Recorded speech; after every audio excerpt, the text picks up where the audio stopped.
400 series, and the aim is to fly non-stop to Sydney.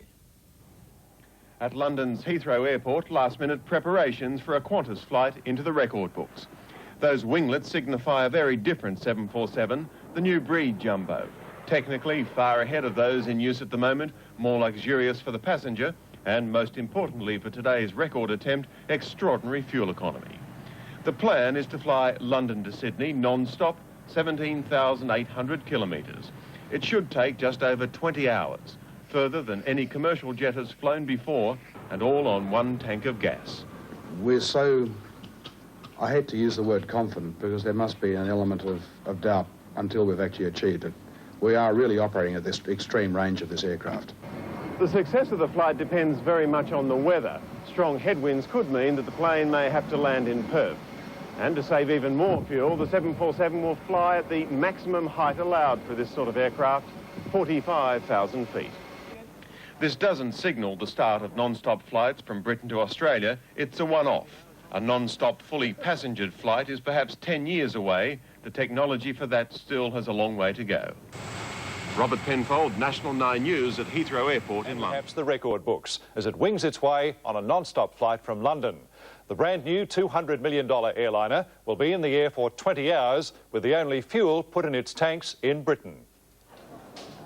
A handful of selected passengers boarded the pioneering flight at London's Heathrow Airport.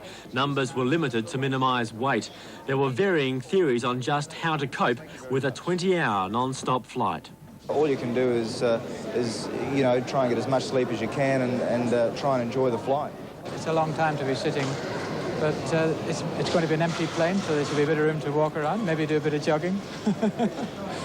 The flight didn't start well. There was trouble with the auxiliary power unit, which delayed takeoff by 45 minutes. Then it was all systems go.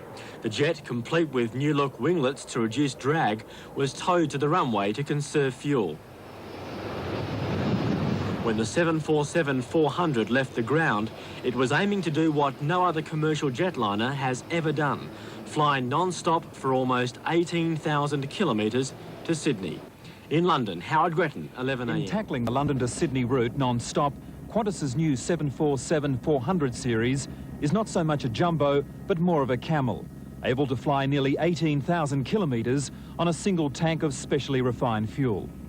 But this morning, midway over the Indian Ocean, the going was tough, even with the help of the distinctive winglets. Well, we're running a little bit late on time at the moment. The winds have not been quite as favourable to us as they may have been. However, the clock mattered little for what was always a flight of endurance. Despite early concerns the aircraft may have to put down at Perth, this afternoon, 20 hours and 9 minutes after taking off from Heathrow, the plane touched down in a plume of spray at Sydney Airport. Well done, long range. Thanks very much. And Tower, you got our touchdown time, did you? Take that. With the minimum reserve of 45 minutes of fuel left, the Longreach completed the longest non-stop flight ever by a commercial jet. The $200 million plane carried just 24 VIPs and the piece of leather that captured the Ashes for Australia. You notice it hasn't got many marks on it? It could be another decade before passenger-carrying jets can fly Sydney to London non-stop. In the meantime, the 400 series will fly direct to Los Angeles. The tyranny of distance is being beaten.